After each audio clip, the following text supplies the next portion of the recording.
Presento ahora a Sergio Rodero Jiménez. Es graduado en Historia del Arte por la Universidad de Granada y ha realizado también, esto ya aquí con nosotros en la Complutense, el máster en Estudios Avanzados en Museos y Patrimonio Histórico Artístico.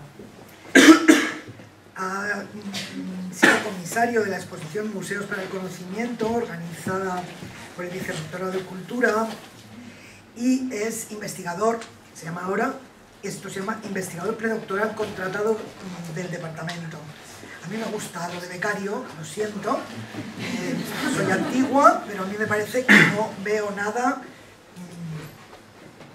ninguna minusvaloración porque a una persona tenga una beca de investigación y se le llame becario. Yo, quizá por mi propia memoria. Pero bueno, pues esto es. Y su tesis, que dirige la doctora Blasco Esquivia, se centra en el patrocinio del arte, el coleccionismo y la construcción de la imagen durante la hora navarra del siglo XVIII. Y es en ese ámbito en el que nos trae su aportación sobre las mujeres y las artes en la hora navarra del siglo XVIII. Adelante, Sergio. Buenos días a todas y a todos. En primer lugar, dar las gracias a María Ángeles por la presentación. En segundo lugar, dar las gracias a Beatriz por hacerme partícipe de esta actividad científica y al resto de miembros del proyecto de investigación, así como del comité organizador del que formo parte. Es para mí un honor participar en esta gran actividad científica, como digo, puesto que se enmarca en el proyecto de investigación gracias al cual, en parte, he sido vencedor o he ganado esta beca que me hace becario del departamento. En tercer lugar, pedir disculpas a todos los asistentes a este seminario por los problemas que mi tos pueda ocasionar durante toda la comunicación. Intentaré que sea lo menos molesta posible, pero debo decir que no prometo nada. Antes de profundizar en este tema es necesario aclarar qué es la hora navarra, cuáles son sus características y agentes principales y ver cómo esta afecta a las artes. En 1969, el historiador y antropólogo Julio Caro Baroja marcó un hito en la historiografía publicando un estudio, una obra, La hora navarra del siglo XVIII, Personas, Familias, Negocios e Ideas, que abrió las puertas a numerosos valiosos estudios en el campo de la historia y la economía. Con gran acierto, Julio Caro Baroja empleó el término la hora navarra para denominar la presencia en la corte española de un conjunto de navarros, la mayoría oriundo del Valle y Universidad del Baztán, convertido ya en los últimos años del reinado de Carlos II en un grupo de influencia y poder político, económico y social. Este fenómeno, iniciado en la postrimería del siglo XVII y prolongado y renovado a lo largo de todo el siglo XVIII gracias a mecanismos familiares de reproducción, vivió su época de mayor esplendor durante el reinado de Felipe V. Enclavado, como pueden ver, en la cuenca alta del Bidasoa, el Valle del Baztán, era uno de los valles más importantes del reino de Navarra. Sus habitantes, que gozaban de hidalguía colectiva, se organizaban en cuantiosas casas familiares distribuidas entre todos los núcleos de población que conformaban el valle. Elizondo, el primero, el más importante, sede de la Junta General del Valle de Baztán, Arizcún, Azpircueta, Elbetea, Errazu, Lecaroz, Irurita o Maya. Sin olvidar las condiciones topográficas y geográficas que lo dotaban y todavía dotan de una belleza excepcional, pero también de un cierto hermetismo, en el Valle del Baztán coexistían, por un lado, un modelo familiar troncal, por el cual solo uno de los hijos, en la mayoría de las ocasiones hombre, estaba llamado a heredar, y por otro, un derecho restringido de vecindad, que impidía a aquellos hijos e hijas no llamados a heredar para heredar establecerse en el valle y elegir una casa. Es necesario, como digo, clarificar que ambos fenómenos, es decir, el modelo familiar troncal y el derecho restringido de vecindad, se deben a que realmente nos encontramos ante una sociedad ganadera y agrícola que se encuentra ante una situación en la que no puede garantizar los recursos para toda la comunidad. Estas condiciones obligaron a la población, a aquellos hijos e hijas que no habían heredado la casa, a salir fuera del valle y a probar fortuna en otros territorios de la corona, América, Cádiz y especialmente Madrid, donde los navarros ya desde 1683 disponían de una plataforma de cohesión, beneficio y protección, la Congregación de San Fermín de los Navarros, estudiada en varias ocasiones y destacando el estudio de Pío Sáhuez Azcona. Aquí traigo el plano que realiza Domingo Inza de la antigua sede de San Fermín de los Navarros en el Paseo del Prado, que ha estudiado la profesora Concepción López Osa. Los navarros medraron en la corte. Parte del éxito de este lobby residió en la protección que Felipe V ejerció sobre ellos, en deuda por la fidelidad y el apoyo económico durante y después de la Guerra de Sucesión. Nos encontramos en un fenómeno en el que tenemos asentistas, hombres de negocios, arrendadores de rentas reales. Adquirieron grandes fortunas y grandes patrimonios. Asimismo, compaginaron estas actividades con cargos en muy diversas instituciones y territorios de la monarquía, copando especialmente los consejos de Hacienda y de Indias. Asimismo, ostentaron cargos palatinos, gentilhombres de Cámara del Rey, mayordomos, secretarios, tesoreros de reinas, príncipes e infantes. Gracias a estos méritos, los más destacados consiguieron títulos nobiliarios, 8 marquesados, 4 condados, además de diversos hábitos de órdenes militares, Calatrava, Alcántara y especialmente la de Santiago. Nos encontramos, por tanto, ante una nueva nobleza que adoptó los sistemas de representación de la vieja aristocracia castellana para manifestar su nuevo estatus social. Por ello, hicieron promoción de las artes y del coleccionismo para construir su propia imagen y la de su linaje. Además, la exhibición de su nuevo estatus, unido a fines piadosos y espirituales, le llevó a fundar parroquias, conventos, capillas y capellanías, así como la dotación de obras de ornato y ajuar religioso. A simple vista, parece que la obra navarra es exclusivamente un fenómeno masculino, por lo que he podido contar. Sin embargo, la fortuna de este grupo navarro, formado por los Goyeneche, los Borda, los Gastón, los Iturbieta, los Iturralde, los Mendinueta, los Muzqui y los Ustariz, entre otros, residió principalmente en el establecimiento de unas redes familiares de apoyo y protección, vinculadas estrechamente por lazos de parentesco, de paisanaje, de amistad, donde las mujeres, hasta ahora silenciadas por la historiografía, fueron indispensables para su consolidación. Además, estas mujeres participaron también en esa manifestación del nuevo estatus social a través de la promoción artística y del coleccionismo. Hablamos de un sistema de redes constituido y renovado en base a vínculos familiares. Una buena política matrimonial aseguraba las alianzas necesarias para la promoción de la casa. Estos vínculos familiares que organizaban la vida colectiva, tanto la vida colectiva como la acción social de cada individuo. Perdonadme. Es muy importante tener en cuenta que lo que van a intentar los navarros es entroncar con la vieja aristocracia castellana para asimilarse a ella a través de estos matrimonios.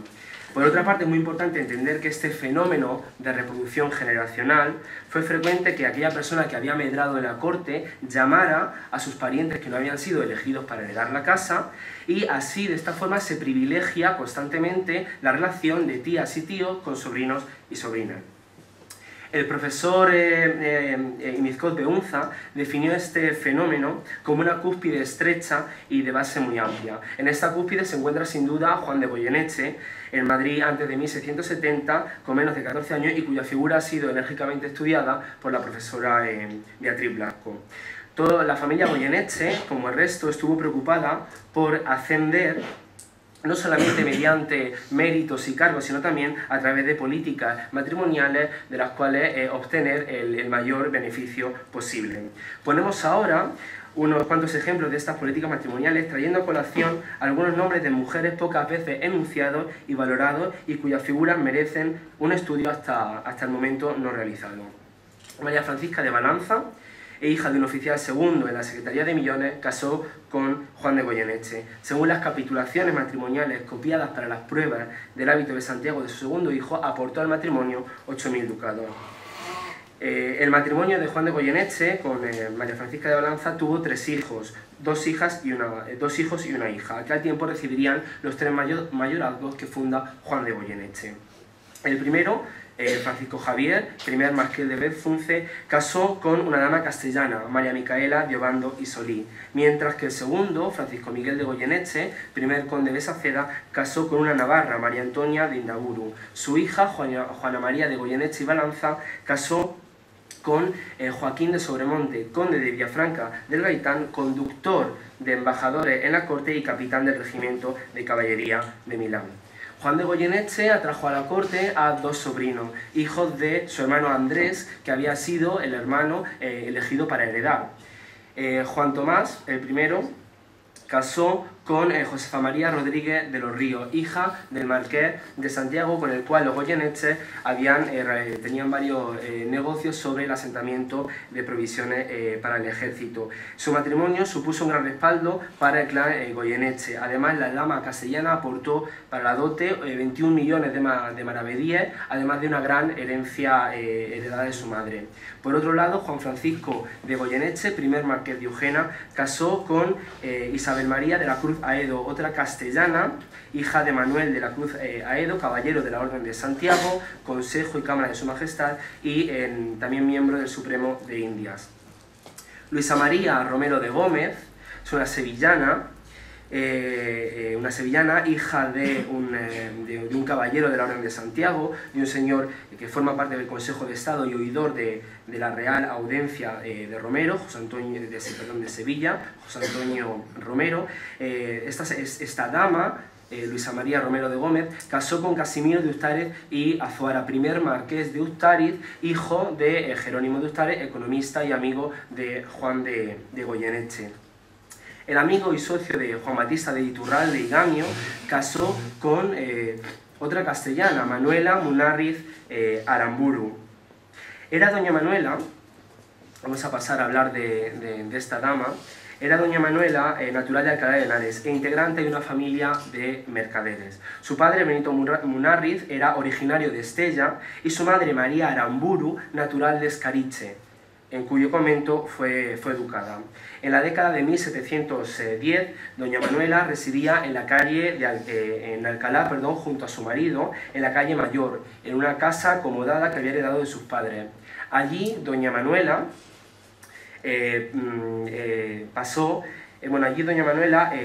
entró en relación con el dominico Fray Pedro de Ayala, que pasó a ser su confesor, y con los años este dominico pasó a ser el consejero espiritual del matrimonio. Al estudiar la figura de Manuela Munarriz, pese a la escasez de datos, percibimos que realmente es ella quien alienta el profundo carácter y recogimiento religioso que caracteriza a este matrimonio, teniendo por tanto un papel decisivo en la creación de fundaciones y obras pías. En 1716, el dominico Fray Pedro de Ayala fue trasladado al convento de Nuestra Señora de Valverde en la villa de Fuencarral, al norte de Madrid. Allí el padre aspiró al establecimiento en el convento de la rigurosa observancia de la regla dominica, empeño que comportaba la necesidad de grandes cantidades de dinero. Doña Manuela puso en marcha un proyecto para financiar dichas reformas. Estas comprendían, estas afectaban al total del complejo.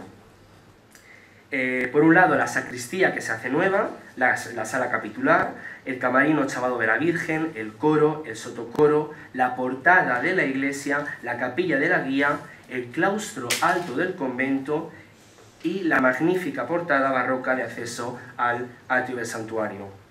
Al verse aumentada la devoción por la Virgen de Valverde, doña Manuela y su marido solicitaron la construcción de un cuarto pegado al convento, pagado a sus expensas.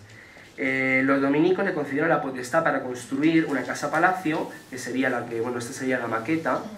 He preferido poner la foto de la maqueta porque en ella se aprecian los trampantojos que tenía. Hoy en día la iglesia sigue teniendo las funciones religiosas, mientras que el convento y la casa-palacio se utilizan como aula juvenil y como aula de naturaleza, y está gestionada por el ayuntamiento.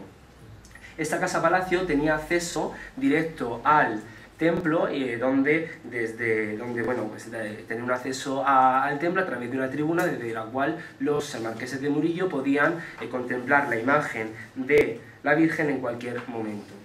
Para el quinto centenario de la aparición de la Virgen de Valverde, celebrado en 1742, la marquesa de Murillo, habiendo muerto su marido un año antes, en 1741, según documentación primaria, adornó a la Virgen con numerosas joyas, esmerándose en ese trabajo, cubriéndola de diamantes engarzados en plata, sin escatimar tampoco, algo que está poco estudiado, el adorno del templo, el atrio del santuario y la fachada de su propia casa.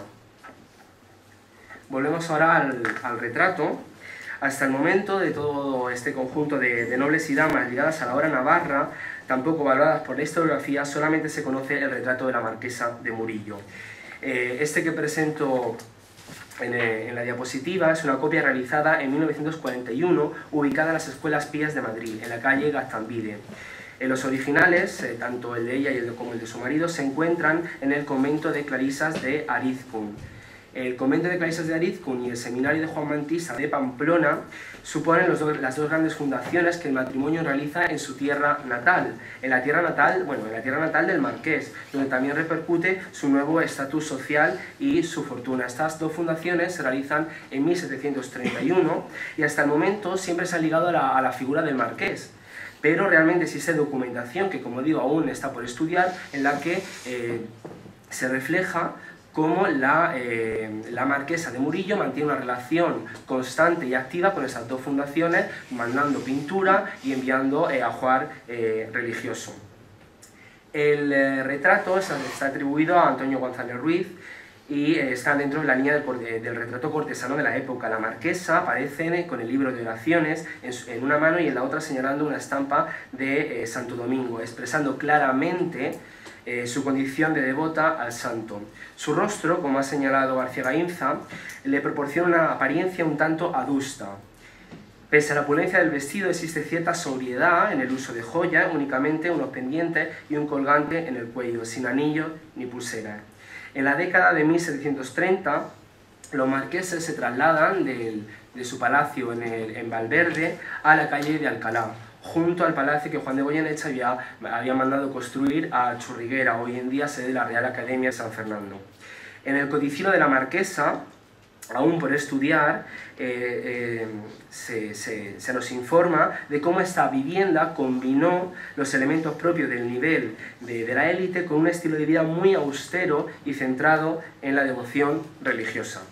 Los marqueses fueron protectores del convento anexo a su casa de la calle Alcalá, el de la Piedad Bernarda, más conocido como Las Vallecas. Nuevamente, gracias al codicilo de la marquesa, sabemos que ésta tenía una gran devoción por un Cristo crucificado de la Agonía que junto a su marido donó para el altar principal de dicho convento, donde tras la muerte del marqués se retiró llevando una vida conventual hasta su propia muerte. Enterrada en Valverde, dando muestra de las varias órdenes religiosas por las que sentía una gran devoción, ya que en su codicilo dispuso ser enterrada con el hábito de Santo Domingo, por debajo del hábito de San Francisco, más la correa de San Agustín.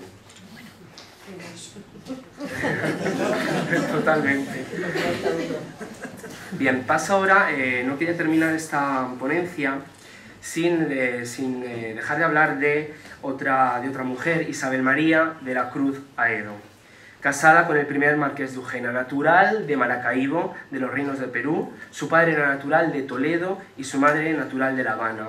En su dote entregó a Juan Francisco de Goyeneche, sobrino de Juan de Goyeneche, primer marqués de Eugena, $500,000 de reales de vellón.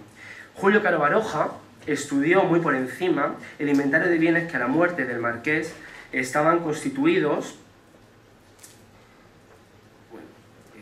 Ha desaparecido una. Como digo, Julio Caro Baroja estudió el inventario de bienes que a la muerte del marqués de Eugena estaban contenidos en el Palacio de los Marqueses de Eugena, reformado por Pedro de Rivera, actual Casa de Comercio e Industria de la Comunidad de Madrid. La diapositiva ha desaparecido, pero sería el edificio que hace esquina entre las calles Príncipe y la calle Huertas. Julio Caro Baroja pudo confirmar la riqueza e importancia de las colecciones de este palacio, evidenciando viejos y nuevos gustos. Sin embargo, prestó poca atención, o ninguna, al inventario de estos bienes a la muerte de la marquesa, mucho más rico y mejor detallado, e incluso encontramos en él ciertas atribuciones, al menos en la colección pictórica. He hecho un breve resumen, he elegido algunas piezas, aquellas consideradas originales y las más valoradas. Encontramos así en esta colección, aún por estudiar, y a la cual me dedicaré pues, a lo largo de la tesis, una pintura de dibujos de Zurbarán, tasada en 600 reales, un San Francisco del Greco en 1500 reales, un San Francisco de Rubén en 2000 reales, una escena de cacería de Jan Fick con figuras de Rubén en 2000 reales, un Venus Marti Cupido de Guercino en 1500 reales, un San Sebastián de Rivera en 3000 reales y por último la pieza más valorada de la colección y la primera que aparece en el inventario de la Marquesa de Eugena. Una visitación con Nuestra Señora y Santa Isabel, las dos santas que lleva por nombre la Marquesa de Eugena, valorada en 9.000 reales e inventariada como original de Rubens. Los marqueses de Eugena tuvieron 4 hijas. Las dos primeras, María Isabel y María Teresa casada con Bernardo de Castro, duque de la Conquista y marqués de Gracia Real, fallecieron antes de morir el marqués en 1747. A este le sobreviven así su mujer, Isabel María de la Cruz Aedo, y sus 2 últimas hijas, María Josefa, de 9 años, y María Antonia, de 2 años y medio. En su testamento, en el testamento de la Marquesa de Eugena, otorgado el 23 de julio de 1746, funda una capellanía perpetua con misa rezada todos los días a las 9 de la mañana en San Fermín de los Navarros. Un documento que ya ha estudiado Sagüez Azcona, pero que demuestra que no solamente los hombres tenían relación con la congregación de San Fermín de los Navarros. Asimismo, en este testamento, la marquesa pone de manifiesto su devoción por los santos San Francisco de Sales, Francisco Javier y San Filippo Neri. La devoción por este último, por San Filippo Neri, se debe en gran medida al vínculo como iglesia parroquial que tenía la marquesa con el convento y oratorio de San Felipe Neri, situado en la plazuela del Ángel, muy cerca de su palacio. Allí, junto a su marido, dispuso ser enterrada sin exceso alguno ni en la pompa y ostentación del féretro, ni por el contrario, en una humildad y pobreza afectadas. Varias cláusulas de su testamento se refieren a los bienes de sus hijas, pues temiendo que muriesen en edad pupilar, había solicitado y obtenido el poder para testar en nombre de ellas por real célula de 23 de enero de 1746. En dichas cláusulas dispone que si ambas hijas mueren en edad pupilar, se depositen 100.000 ducados en las arcas de la congregación del convento y oratorio de San Felipe Neri para la compra y fábrica de la nueva casa e iglesia. En su testamento la marquesa deja constancia de las malas condiciones que tiene la iglesia y el convento, poco favorables para la salud de los oratorianos y restrictivas para el mayor culto y esplendor de sus oficios eclesiásticos. La marquesa de Eugena muere en mayo de 1747. Su hija María Teresa había muerto 3 meses antes y su hija María Antonia lo hará 2 semanas después. Al morir fueron depositados los ya mencionados 100.000 ducados en la congregación de San Felipe Neri. Años más tarde, la congregación encarga un proyecto para un nuevo convento al arquitecto José Pérez, proyecto que nunca se llevó a cabo y del cual desconocemos en qué proporción fue motivado por la pía donación de la marquesa de Eugena.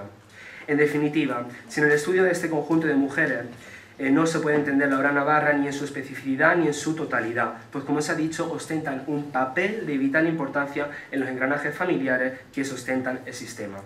Estoy seguro, y en un primer acercamiento a las fuentes documentales se evidencia claramente, de que el estudio de este conjunto de mujeres silenciadas por la historiografía y cuyos nombres en algunos casos son aún desconocidos, servirán para profundizar en el conocimiento del desarrollo y la promoción de las artes durante la monarquía hispánica del siglo XVIII. Y muchísimas gracias por su atención.